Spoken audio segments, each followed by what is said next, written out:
अस्सलाम वालेकुम मेरे प्यारे व्यूवर्स, कैसे आप सब। मैं उम्मीद करता हूँ आप सब खैरियत से हूँ और मैं अल्लाह ताला से दुआ करता हूँ कि मेरे तमाम सुनने वाले और देखने वाले अल्लाह अपनी हिफ्ज़ व अमान में रखे, आमीन। मेरे प्यारे भाइयों, आज की वीडियो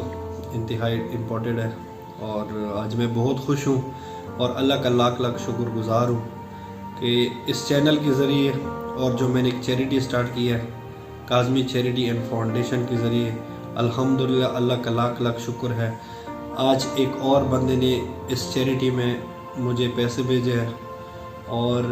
उस बच्ची का जो आप लोगों को स्क्रीन पे उसकी पिक्चर भी नज़र आ रही है और उसका वालिद साहब भी नज़र आ रहे हैं। इस बच्ची के लिए